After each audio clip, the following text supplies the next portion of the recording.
Well, what was that? It was the end of an era, the end of a Doctor's reign, a celebration of all things BBC.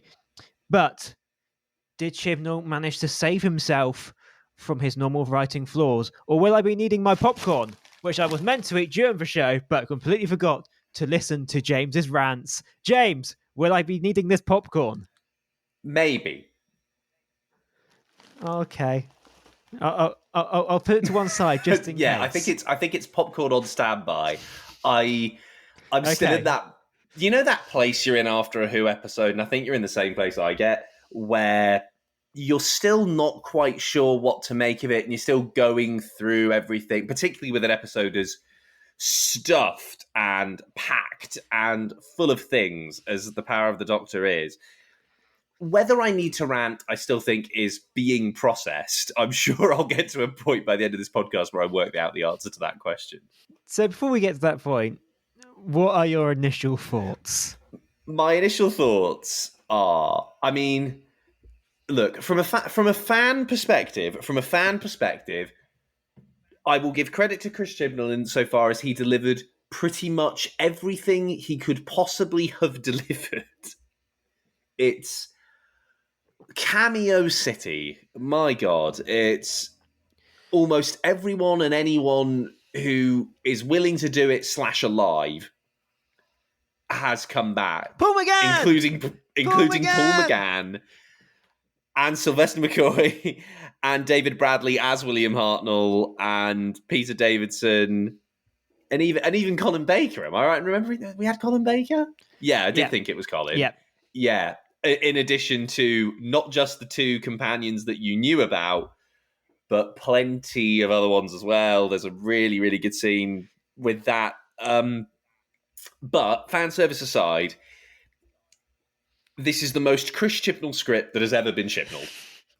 And I'm not saying that's a bad thing. I'm just saying that if Chris Chibnall knew he was going to go out, I'm quite happy he went out unmistakably himself. We have lost a certainty in British life today. We have lost to the certainty of total chaos and complete structural abandon that Chris Chibnall has given Doctor Who. So, you know, it's both a moment of reflection and a moment of celebration, both of what Chibnall has done and, frankly, of what Chibnall was unable to do to this franchise. You know what? I enjoyed myself. I feel like we normally have these episodes where one person goes, "My God, this was crap," and then we have the other one going, "Yeah, it was crap, but I really enjoyed it." I feel like this is one of those episodes where you're sat there going, "Structurally, this just doesn't work, and I hate it," and then there's just me going, "It was fun." The thing I will give you is, I feel like this is the episode. No. The thing I will give you is, I did think it was fun. Like, I had a good time watching it, so I have to give plenty of credit out. This was a fun episode. The moment you start thinking about it, you realize how many problems it has. But at the end of the day, I can nitpick as much as I want. Like, that's secondary to the enjoyment. And I had an all right time with it, even though I was audibly criticizing it throughout. But, you know, it did what it had to do. It got all of its pieces in and a lot more besides that we didn't expect. But let me put it to you, James. This is supposed to be a celebratory special where we celebrate everything which happened beforehand. I think we can let it get away with being a little bit more nonsensical. Yeah, I don't disagree with that for sure. I think there's definitely bits of fan service that stray into that world, but it's not too nonsensical where I think it takes you out of the story. I think it works for the most part. There is one or two where I'm like, okay. But the problem is that unfortunately it's not really a special that exists in of its own way, insofar as it's a regeneration episode and therefore has huge ramifications for the Doctor Who canon at the same time. And it also doesn't answer. Like, if you listen to our predictions episode, we had a few things we wanted this episode to address. The main one was justifying the Timeless Children arc. And the answer is no, that's not been covered at all. So we'll never know what that was. So we can only assume which Rusty Davis will just forget it ever existed and then move on. But you know what? If you'd have told me a year ago when we started doing the show, and I began my moans about the Timeless Children arc on audio platforms everywhere, then yeah, I'd have taken that. Because the alternative was that they doubled down in another really stupid way, and then it was hard locked into the canon. At this point, I don't think it's been brought up enough for it to be hard locked. It's like for Brains of Morpheus. For Brains of Morpheus essentially was the Timeless Child before the Timeless Child. But everyone just sort of speaks about it like it's some sort of quirk in the canon, which everyone just sits there and goes, "Why did we do that?" Are we just going to, in like 10 years' time, if Doctor Who still exists, look at Timeless Children the same way and just think to ourselves, "Why did we do that?" Yes, I think so. Yeah, so there was no answer to that question. There's no answer to a bunch of other questions. There's a lot of references to like some of the Chibnall stuff. We had the Time Lord Cybermen back for a bit. You know, we had Graham come back. That was a nice reference. Ryan didn't. Didn't show. Surprisingly. To be honest, I think if I had to choose between Ryan and Graham, I would choose. Every Graham. day. I've got the better one. But it was interesting that, you know, in an episode which was able to coax about 8 old companions back, additionally to, I'm trying to count this, so I'm dead right. Technically speaking, in this episode, how many Doctors do you think appear?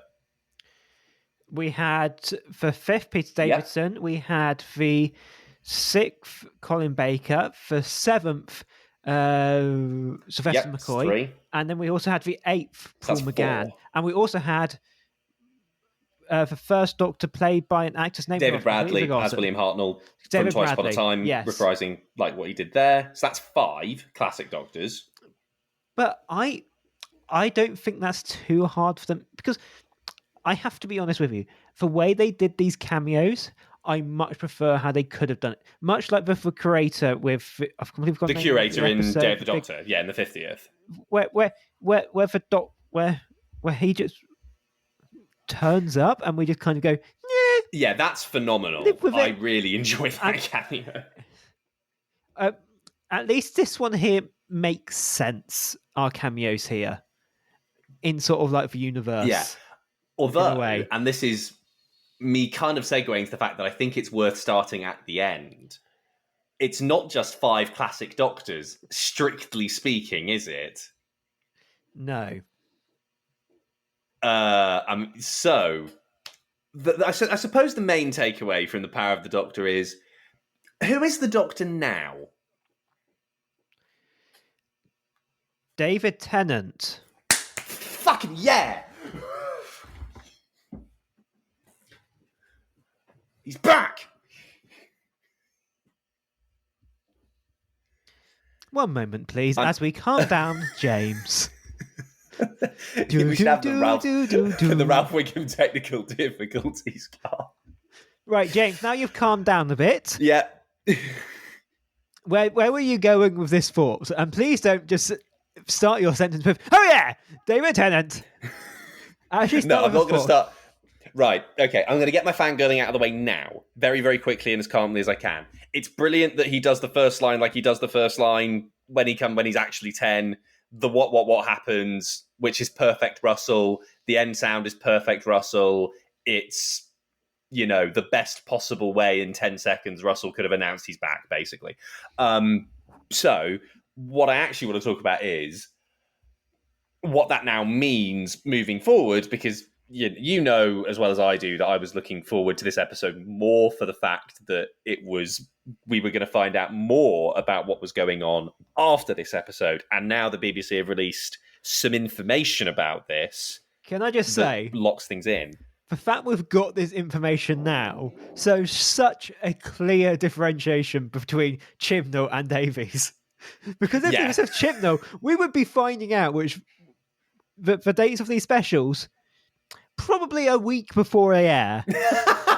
Let's be honest here. I'm not sure if you follow the TV Zone Twitter account. Yes, I do. But you do, yeah. So you were greatly enjoying, I presume, their constant marketing for the show, which they kept on having to say the BBC hadn't been doing and was being done as a reminder that they actually need to market their programmes. Yes, it's such a clear line in the sand, just straight out the gate. Like, we thought it was slightly different with how Rusty Davis was announcing things on Instagram. We're just outright being given dates now. Like, what is this? What is this craziness? So out of nowhere. I mean, it's key to note, we don't have not officially dates, but as close as we can get to dates. We can work it. If we were not recording this at around 9:45 and we had some time on our hands, we could probably reverse engineer for dates. Let's be honest. Yeah, we could work out the dates very easily. But, Owen, do you have the press release that the BBC has put out? You see, you sent it to me, and then your internet abruptly died, so I was trying to work out ways around that. But now I do, because I'm very good at filler. Yeah, and I know probably if you're listening to this podcast, you have probably already seen this. But for those of you who haven't seen the BBC press release and all the information, Owen, what does it say? So we will be seeing a return of Doctor Who in over a year's time. This year will be first time which we do not have a festive special, whether that be Christmas or whether it be New Year's, since the show rebooted. Because our next episode with the amazing David Tennant will be in November of 2023. So all of our guesses previously saying we might be getting a hidden one on New Year's or Christmas are completely wrong. So we're going to get 3 episodes, I believe James said. I haven't found it here, but I'm going off what James said. So if it's wrong, I blame James. Yeah, we're going to have... That's my recollection of the press release. I've not got it in front of me, but it says in my recollection that there will be 3 specials starring David Tennant as... This is important to note, David Tennant as the 14th Doctor. That is confirmed tonight. There will be 3 specials with him, Catherine Tate, and all of the other casting announcements you saw, like the one from Heartstopper, everything like that. And then there will be a Christmas special starring Ncuti Gatwa as the 15th Doctor. So that's just the confirmation. Just to clarify, as we are talking about dates and what dates it could be, it says it's going to be airing over the festive period. So we do not know yet if this will be on Christmas or New Year's. We don't know what the BBC will let us have.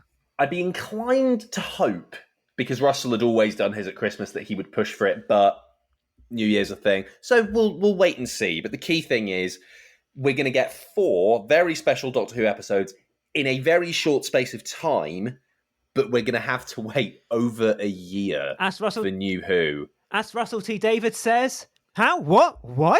We're giving you a year to speculate, and then all hell lets loose. Ooh. But yeah, most Russell responsible time. Yeah, but we've got a year to wait. But before we get to that bit here, we might actually want to properly discuss this episode. Yeah, so that's the future out of the way. We've done the future. 2023, we're waiting to get more Doctor Who. So, reflecting on what we've seen tonight, where do you start with this episode? Because there's so much going on. It's so much to discuss. It has a lot of a problem which Flux had, where there was like 3 different paths.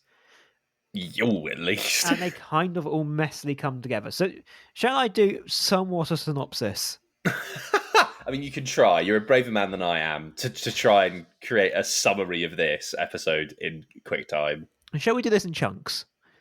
Go for it. So we start off, and we are on board this train with Mark 7. Mark 7? Who's Mark 7, James? James doesn't know because it's never referenced inside the show, but I'm very happy which he was there. Probably not Mark 7, but who cares? But we start on board the train where they're protecting some precious cargo. The Doctor comes down, tries to save the day from the Cyber Masters, they're called.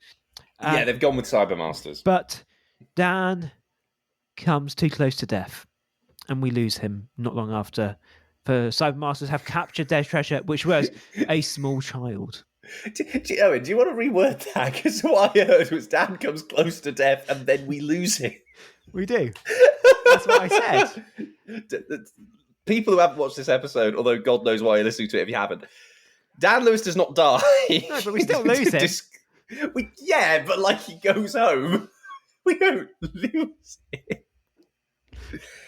Yeah. And it's fine, yeah. So Dan does come very close to death. He goes home. Sorry, Owen. You see, the issue I have with this starter point is, aside from nicely writing out Dan, it doesn't add anything to the story. It's a bit of a muchness. They managed to find one way, which is setting up the oh god. Can you remember what this being was called? This being of pure energy Nope. had a really cool name, but it was one of those with a lot of consonants. It is the standard Chibnall problem, which we've mentioned during Flux, where Chibnall likes to give things alien names, which means no one can remember what they're called.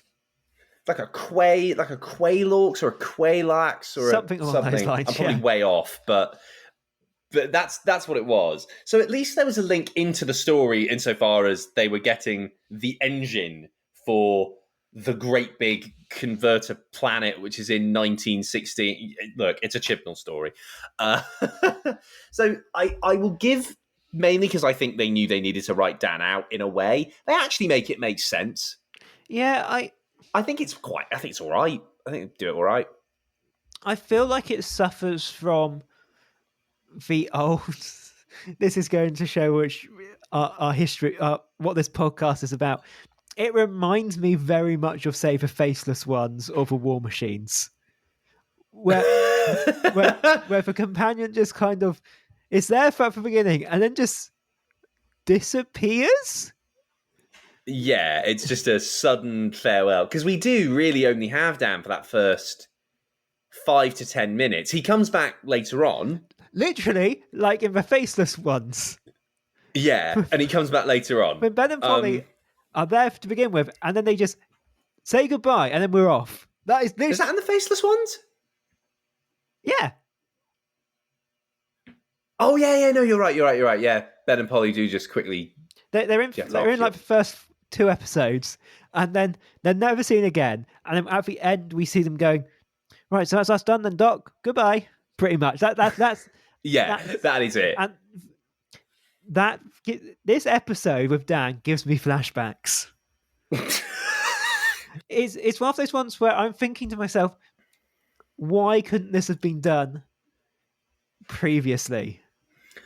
You do think to yourself, was there a way that he could have maybe been written out of Flux? Because in reality, he doesn't add a great deal to either Darkness, the Legend of the Sea Devils in truth. He does feel like a hanger-on to, particularly to the Dr. Yaz story.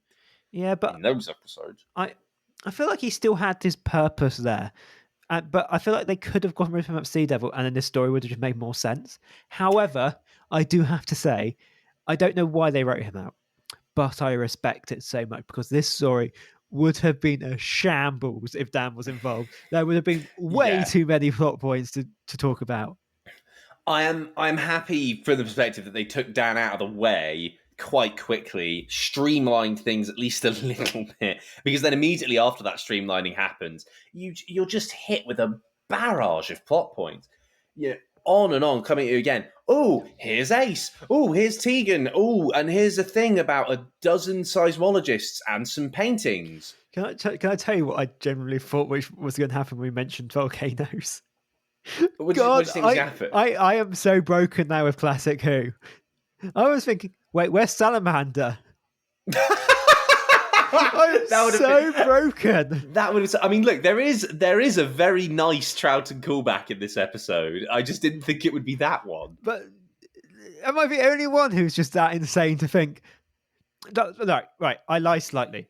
This was my thought process when with all of the plot points which happened. Right. So we went. All these seismologists have disappeared. Something about volcanoes erupting. Oh God! Where's Salamander? And then we saw the Daleks drilling down the core of the Earth. I instantly went, wait, are they going to try to drive the planet again? I'm just like, oh my God, it's all happening again. No. Now that's what I would have preferred. That's what I preferred. All of those old companions turning up in the cave, which they'd been living in. And they'd been trapped there.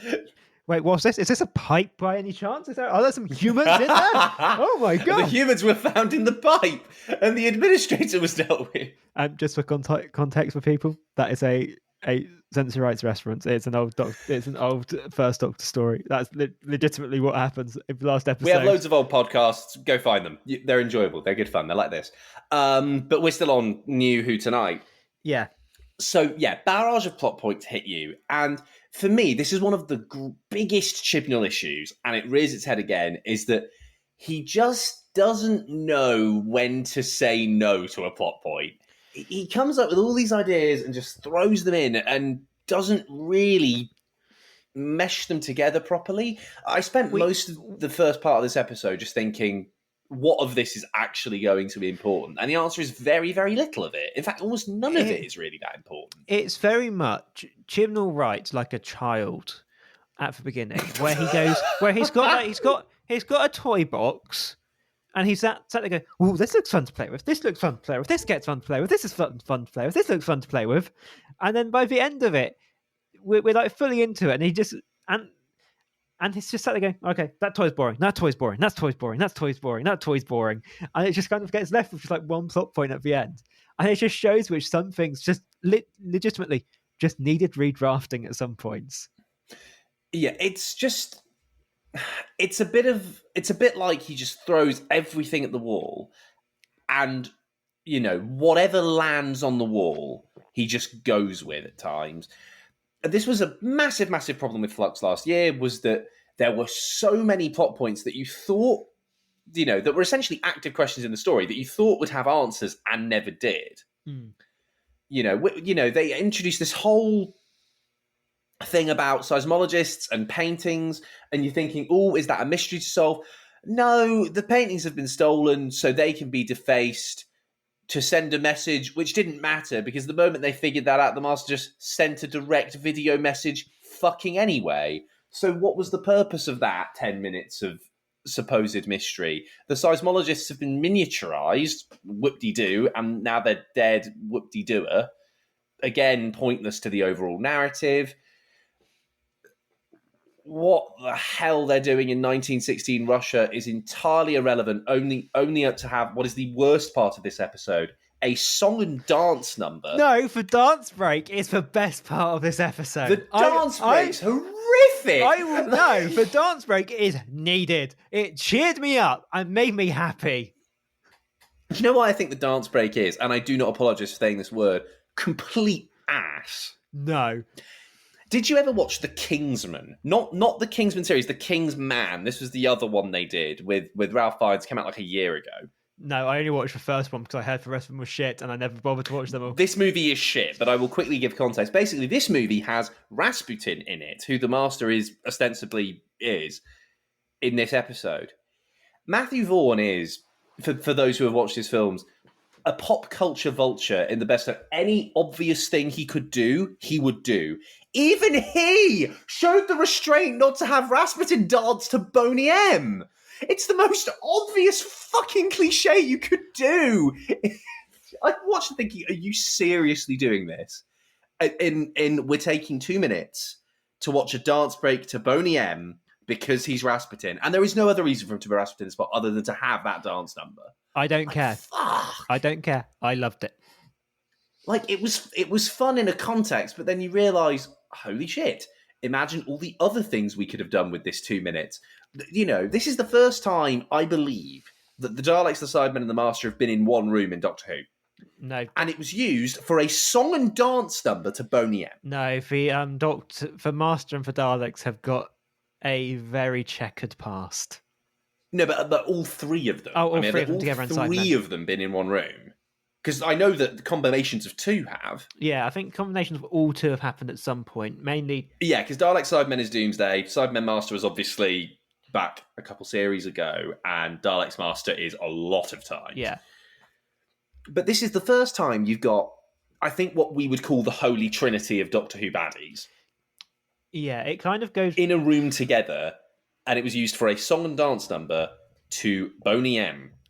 What a waste. Let's scroll back a little bit so we can actually make some sense of this story. Yeah, you might need the popcorn, I'm thinking now, because that's bullshit. So they're in the past for some reason. They never really explain why the past is needed. Like, it could have been done in the present. Yeah, that's kind of useless, but okay, let's go with it. And then we go back in future. We go most of these simologists and other things are going wrong, and we go in for Doctor, and then we've got the small figurine thing, which Tegan gets, which thinks just from the Doctor. And yeah, which can I just say is actually some of the cleverest bits of marketing I've ever seen. Without a doubt. Do you think? Have you seen what BBC's been doing with the small Cyberman Russian doll thing?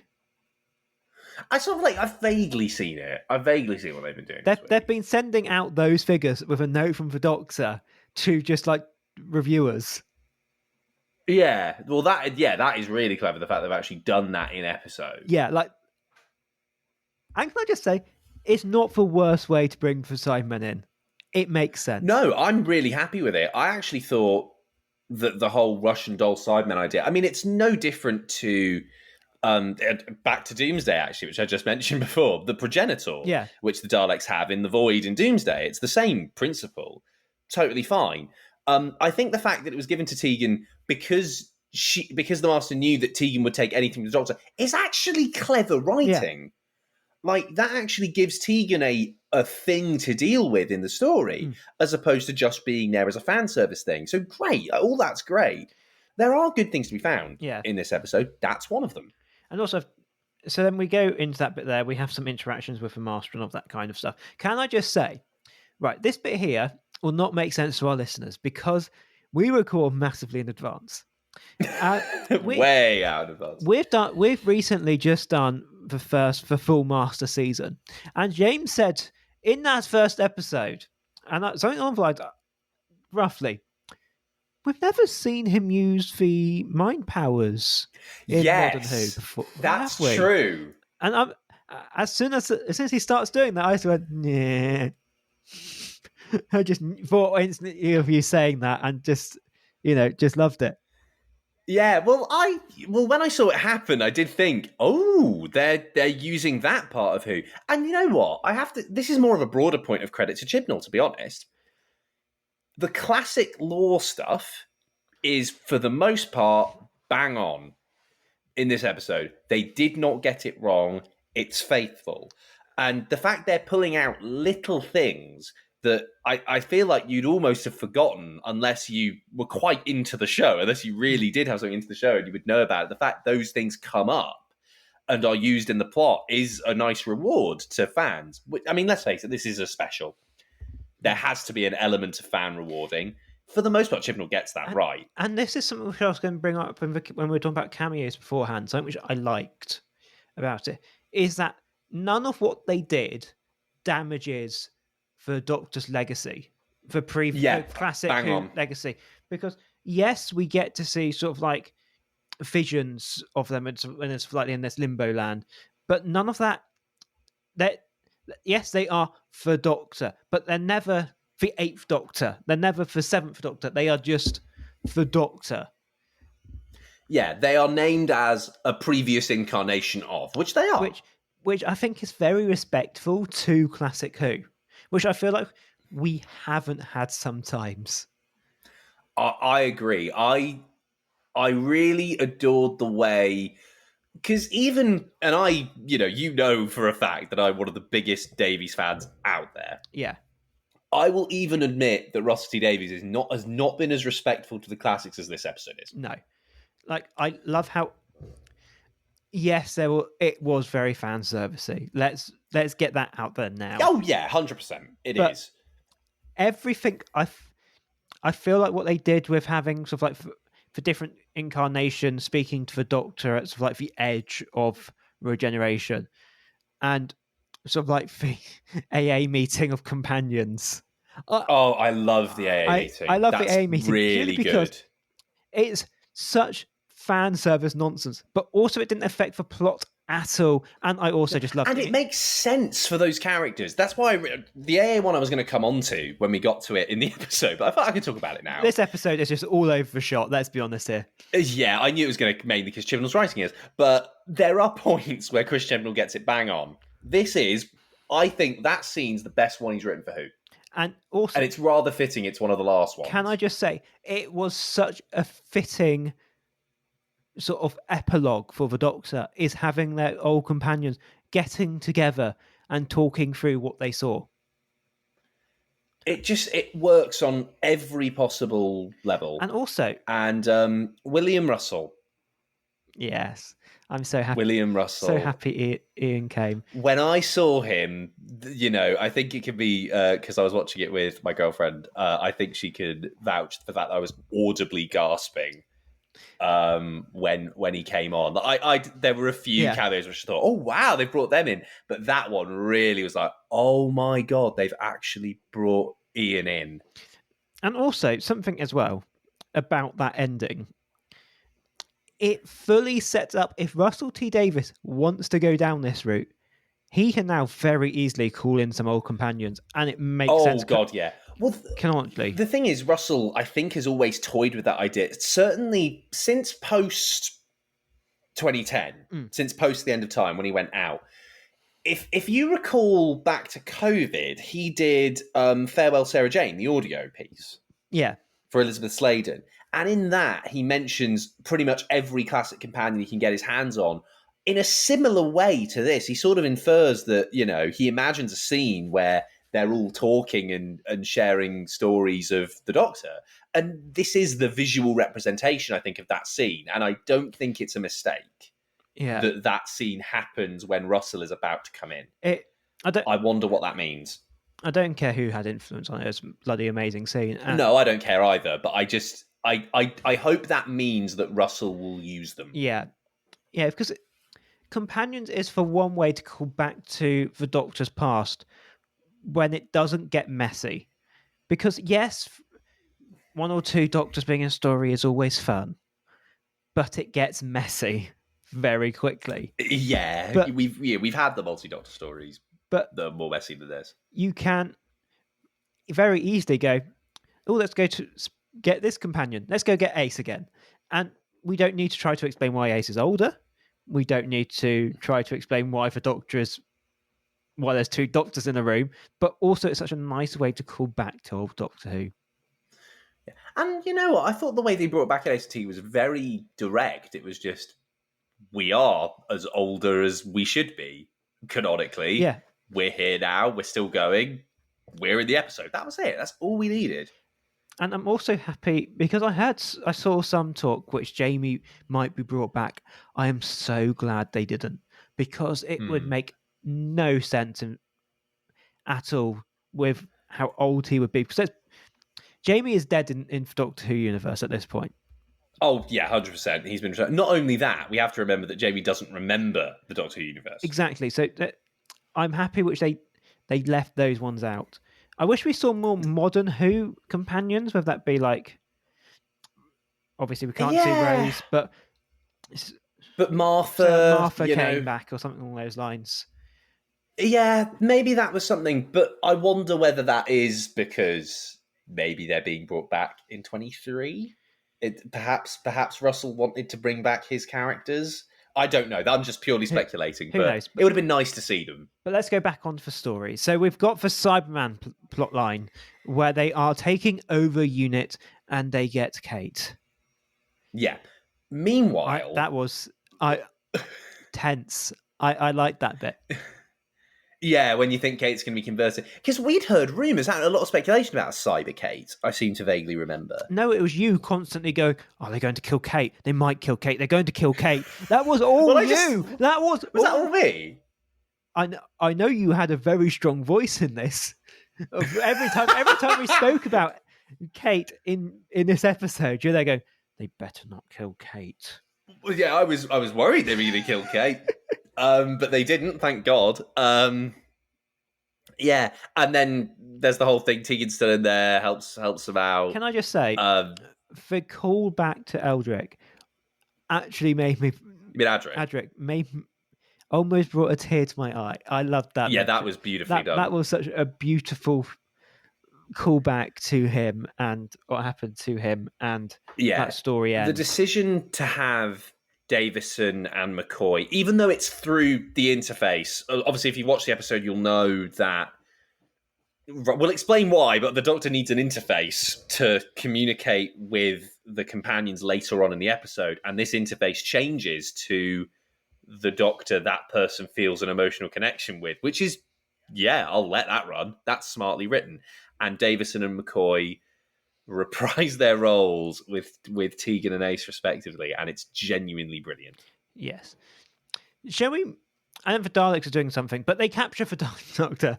And the Daleks in this episode are just the Daleks are doing Dalek stuff. The Daleks have got no impact in this story. I'm going to say this now. There's some nice backdrop, but they have literally no involvement in what happens. There's the Dalek at the start that's like, I've got information that could blow up the Daleks, although that's completely unimportant by the end. Yeah. I mean... but that is it. The Daleks capture the Doctor so that the Master can regenerate into the Doctor in pretty much the main plot point of this story. And it makes no fucking sense. Yeah, this is where I start to have problems with this story, unfortunately. Now, I will get the good bits out of the way.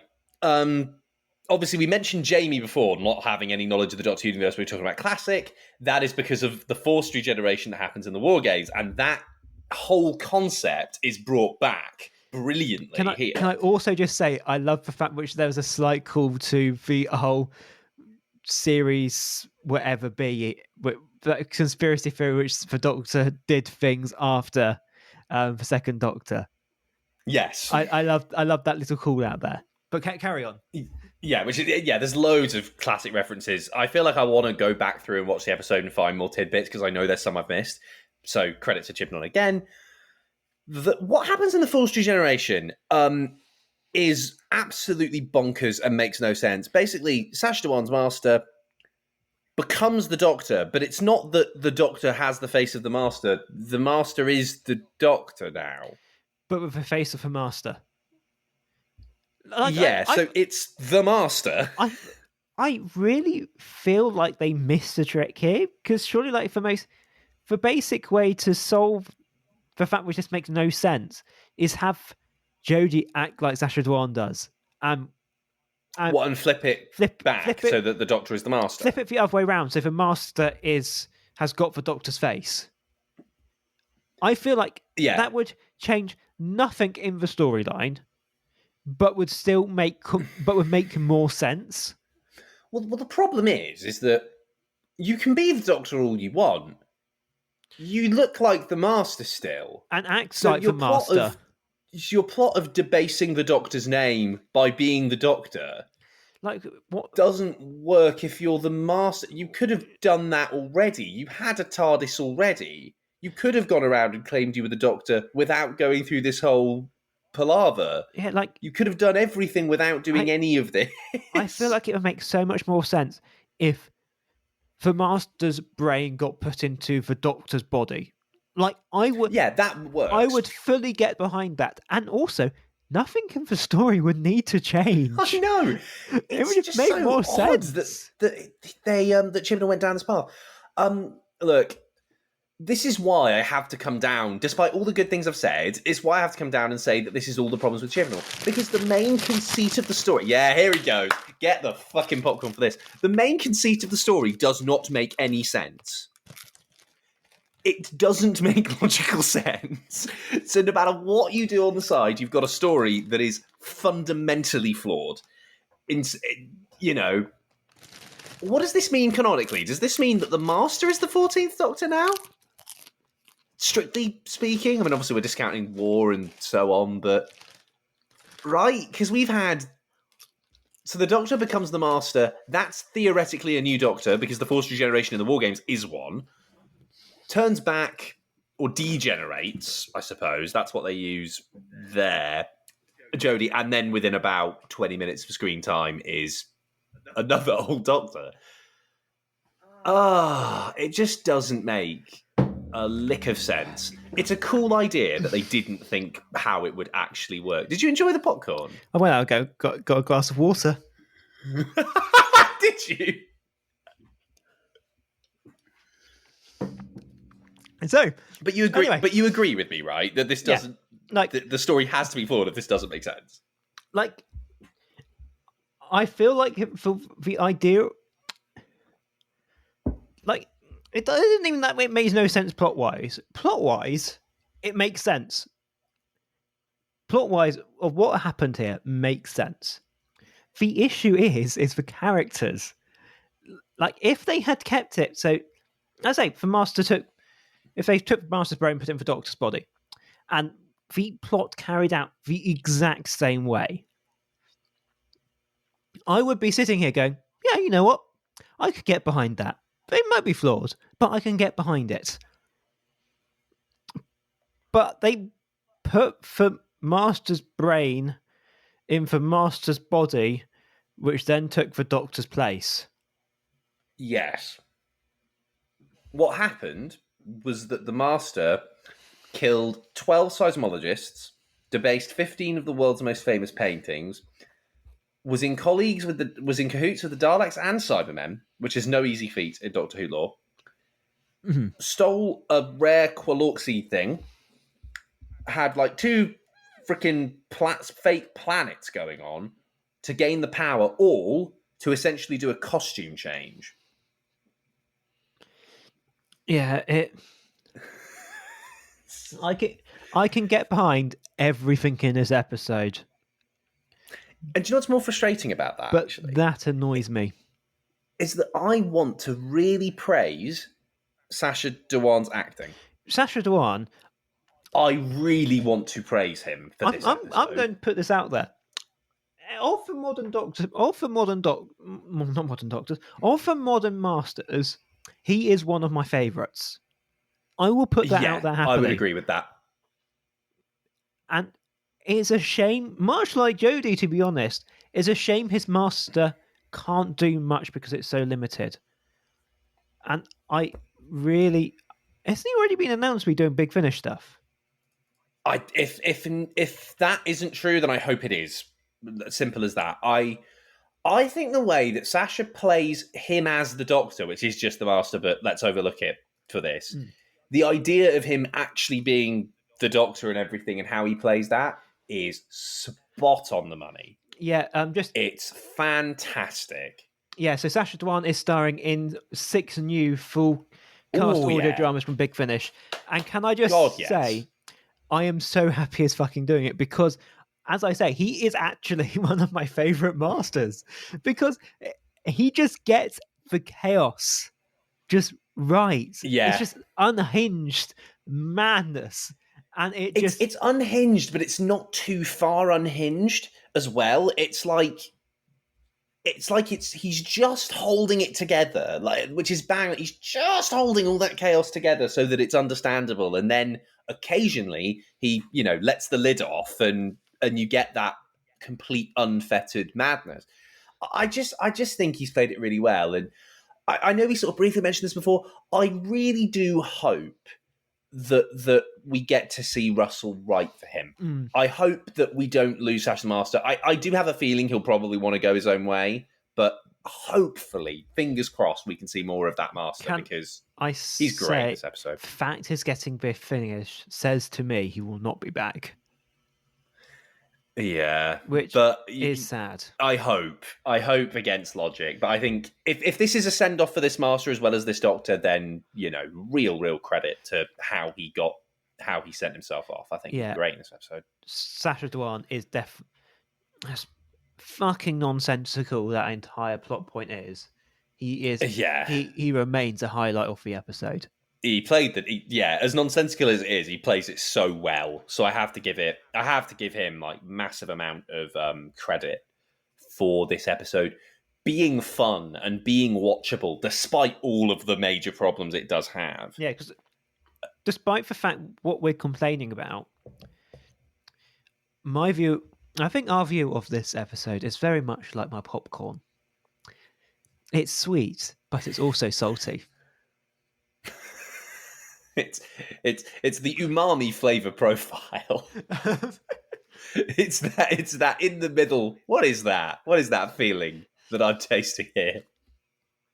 Where should we go on to next? Should we go on to so the Doctor's no longer there, and therefore Yaz becomes the best TARDIS pilot in the world? I like how her story ends. Yaz. Do you think? Yes. Okay. Because, particularly over Flux, we had Yaz constantly asking, what will the Doctor do? And in this story, she essentially takes on the Doctor's role when we have this bizarre Doctor Master mix, which still makes no fucking sense. Yeah, but we've gone on ad Yeah. nauseum about that.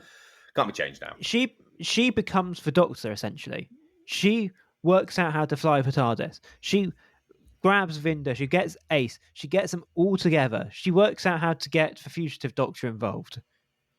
And she saves the Doctor here. She didn't need to think to herself, look at her arm and go, what would the Doctor do? She just did it. And I think that is a really good end to her character. I will agree that from the arc of Yaz is realised in this episode. Now, going into, the idea of,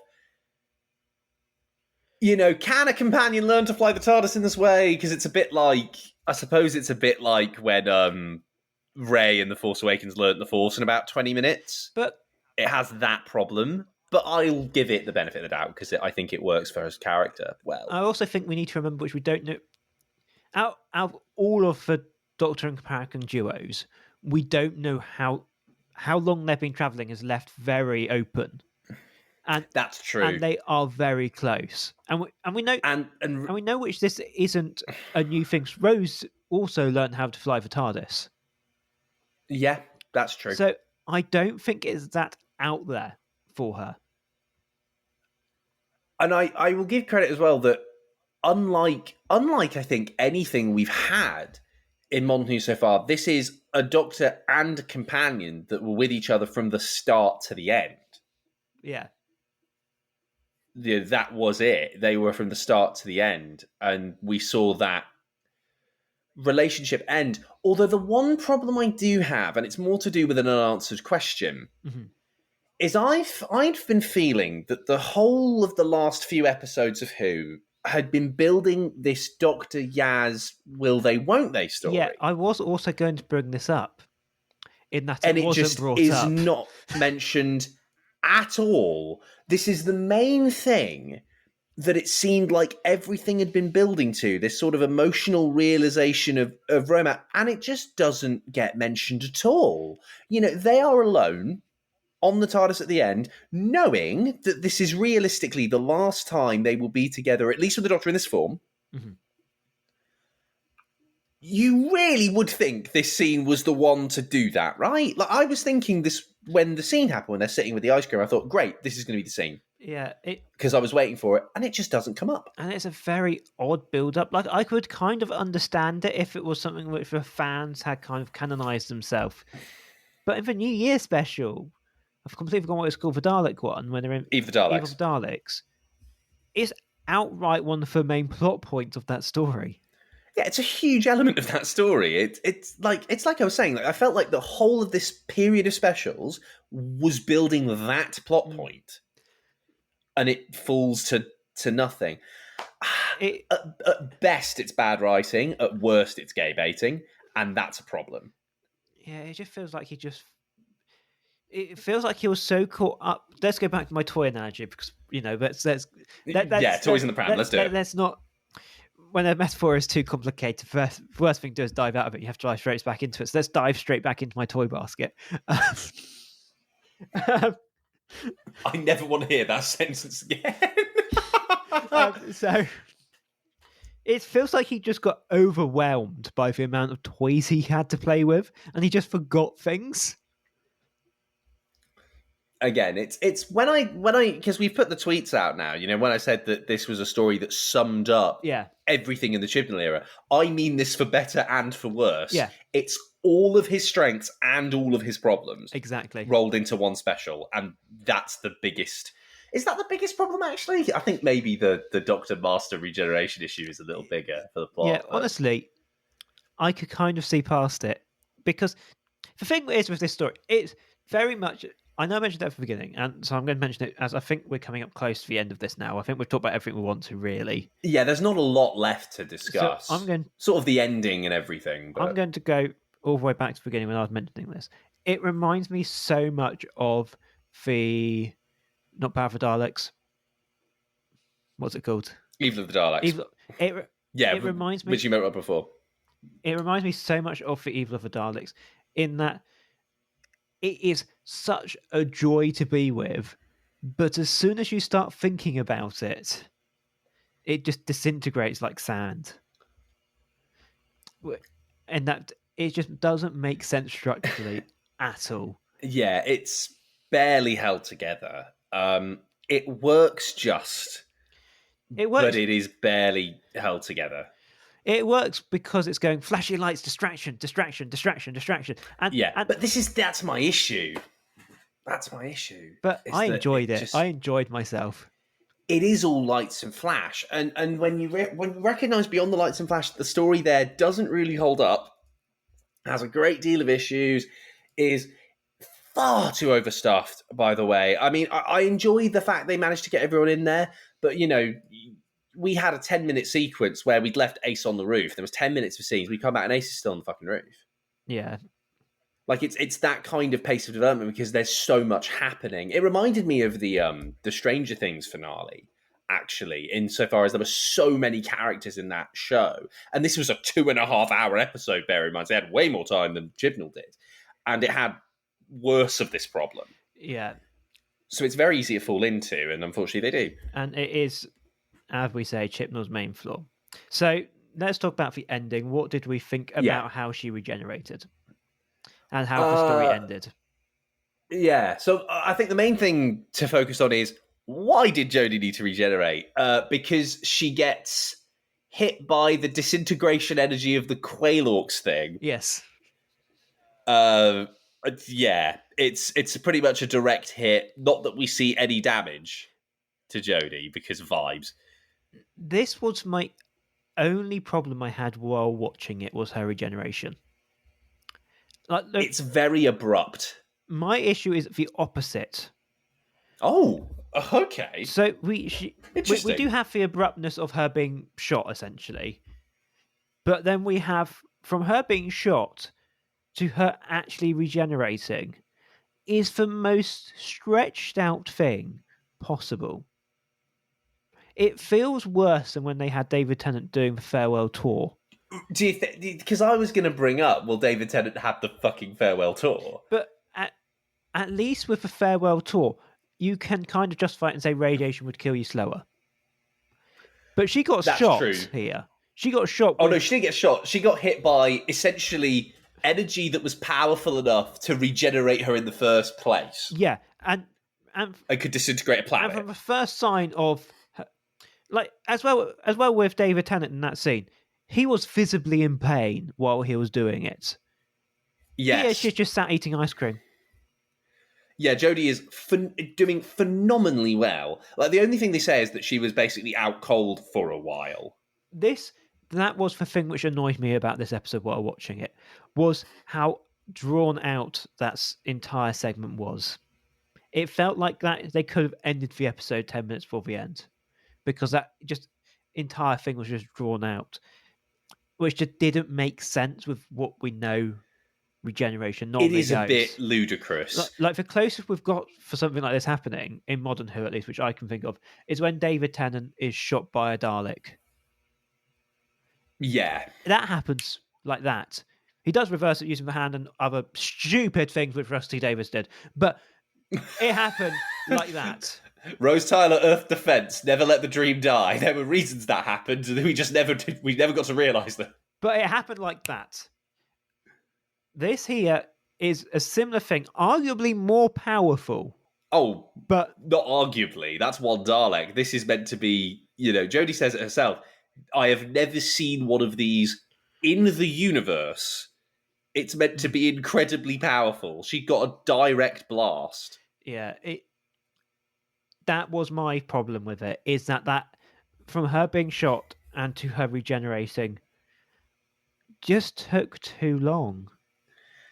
and yet still felt really sudden in terms of like it didn't feel like there was a lot of emotional time given. I felt like in some I felt emotional about it. Initially, at least, and then I realised which we're going on for ages here. Yeah, it's like it just felt maybe not abrupt. Maybe abrupt's the wrong word. Maybe it just felt a bit smoothed over. Like you were saying with Tennant, when Tennant regenerated, he was obviously in pain, and he had the visual dynamism of going around the companions and doing the farewell tour. And there's that phenomenal Jeffrey Noble lottery ticket scene, which everyone brings up, and so there's multiple things going on. This is effectively she just sits in the TARDIS. That's all she does for her regeneration. And then she pops up to a cliff to regenerate out of the TARDIS this time. Yeah, which that is my main complaint, honestly. Outside of the whole bloody Master Doctor mess, which legitimately still makes no sense to me why they went down that path. That's just something which just bugged me while watching. Yeah, it's a big issue. I think I've realised why I said abrupt before. I think it's abrupt in the sense that Chibnall clearly hadn't thought about it until very late. Yeah. Just created the most obvious reason that was there. Boom, now she's been hit. Oh no, I have to regenerate now. That's sad. I'm going to go and regenerate now. Swirly lights. And now Davies can go and do his thing. The other thing about the regeneration, which is probably news to absolutely nobody other than myself, is that the queues now to get down to Durdle Door will be even worse. As it's now a Doctor Who regeneration spot. Well, luckily I'm in Scotland now, so it's such a pain to get to. I mean, I'm not endorsing it now either, but I mean, Durdle Door is something. I've actually I'd filmed something down at Durdle Door, which makes that even weirder to me because I'd done a production down there a few years ago. It's weird to me that that's now a Doctor Who regeneration point for my favourite Doctor, technically. But yeah, totally unrelated, but cool. Before we get to our scoring, can I just say, she regenerates outside the TARDIS. We could keep this TARDIS, but we know we don't, and that annoys me because one thing which we've discussed on here before is that I don't like the fact that the TARDIS renews itself and regenerates. But Amos David could have kept this TARDIS unless he destroys it later, but he could have just kept the TARDIS, and that annoys me. Russell is Russell. He can do what he likes. For me, it's about trust. Unless he brings back the Coral TARDIS, in which case I'm very happy with him. Oh, yeah, he can bring back the Coral TARDIS. It's an interesting question, isn't it? I feel like it's less likely now because we've had it confirmed in the press release. This is not the 10th Doctor. Yeah. This is a different Doctor. It just happens to look very much like the same man and make the exact same references as the same man. Right. So I wonder how they're going to explain that. And we will soon see in the future. Well, I say soon. It's November. So it's over a freaking year. It's a long while away. It's not too far. I mean, for modern Who, it's not as far as we've ever had, but it's wasn't like getting the close. Between season, which one would it have been? 12 and Flux, I think. The one before Flux and Flux. We still had the New Year's special in between that. Yeah. So we didn't have. We had a year-long gap, I think, from because there was no Who in 2020, sides from the New Year special, and then there was the New Year one in 21. Or was it? No, am I lying? Was it the series at the top of 20? There was a series at the top. I've completely forgotten which one. Yes, they did the series, and then the rest of the year was off. Then they had the New Year, and then Flux happened in Halloween. Can I just say, I'm happy which we're not having as a Christmas one this year, because last year we started purely because of this podcast, because we sat down and thought, every year we should go through the old Christmases. Imagine if we had to stop that on the second Christmas. Yeah, that's true. I'm happy that we can go through the old Christmas, which means we get to. It'll be the Runaway Bride, won't it? Potentially, yeah. That we get to do this Christmas, which is one of my favourite Who episodes. So I'm very pleased about that. Right, we're now over the hour mark, so let's bring this thing to a close. Hey, this was an hour and a half episode, so we're still under that. And And much like for plot point, we've just gone all over a shot. Right, James. Out of 10, what do you give this episode? Overall, it's a tough one because there are certain elements of this episode I love. And I'm going to make a bold statement here. As fan service goes, not as in plot, as fan service goes, this episode is better than the 50th. Ooh. That's a point I'm willing to make. I do like all the references in this episode, and it just feels a lot more I've said it already, respectful to the classic era. Yeah, it gets the tone right. It makes loads of references. Hell, the Troughton flute comes up. The question mark jumper arrives at a point. Like, it's really clever how they do all that. So as a fan service thing, it's fantastic. I think it's the best Who episode for fan service I can think of. So huge credit to Chibnall for that. That being said, the story is all of his issues. But you know what? I'm willing to give this a 6. That's what you gave it in your prediction. Did I? Yeah. Yeah, so I've nailed it. Wow. And that was me being optimistic. So tell you what, my optimism has paid off for once. I'm very happy that despite all of the errors that Chris Chibnall has had in this run, and all of the things that I think everyone in the community has been willing to poke holes at and have a go at in thought, myself very much included, he was completely true to his batshit self until the very last frame. And I think that's a fitting way to leave. So thank you, Chris. That's a genuine statement from me. Thank you, Chris, for this era of Who. Thank you for being yourself the whole way, for better or worse. And now the fun begins. All right. So I'm also probably going to stick with my prediction, potentially give it a 7, just because I enjoyed the run. You did enjoy it, I think, more than I did, because I'm more nitpicky. I enjoyed the run. But just before we do end this, I've remembered what you said to me at the beginning, and now I'm confused. So before we started recording this, James was saying which there was a lot of the fan service he enjoyed, but there's a bit of fan service he didn't enjoy, he insisted he'd I forgot about this myself. He insisted he'd only tell me on the podcast what it was. So James, please tell us what it was. I love that the Doctors are in there, but I'm not a fan of the whole regeneration zone sequence. Because it's just too it's too Sherlocky. That's my feeling on it. It's too Moffat insofar as we would go into Cumberbatch's mind palace all the time. It was just very this is all happening in your head, and incarnations cannot move on, and it just raised too many issues of murky canon. And I like that they're there. Don't get me wrong, but I don't like the setup. Is all. I like the idea which. Just in the Doctor's afterlife, all the old Doctors just kind of sit around and have a party. I think the idea is funny. There are credits to it, but I think the way it's set as being it's a bit like the King's Cross scene at the end of Harry Potter, I suppose. That's one of the better things I can come up to as a comparison. Yeah. It just feels a bit of I don't know. I just don't feel like it fitted as a setup, because Davison and McCoy do another thing that's far better when they get the chance to chat to Tegan and Ace. I know, obviously, the other Doctors don't have a companion in this episode to chat to, but it would have been nice maybe if just for a second the interface put them in, or maybe there was another way of bringing them in. I just wasn't huge on that one. I love that they're there. I'm just happy Paul McGann was there, let's be honest. But anyway, that brings this episode to a close. I'm so happy Paul McGann was there. You can't even listen to any of his stuff. Listen to his stuff, he's good. Anyway, that brings this episode to a close. If you enjoyed what you listened to, please remember to subscribe. We've got an entire back catalogue where we're going through all of the old Who episodes. And hopefully, be here in in November 2023.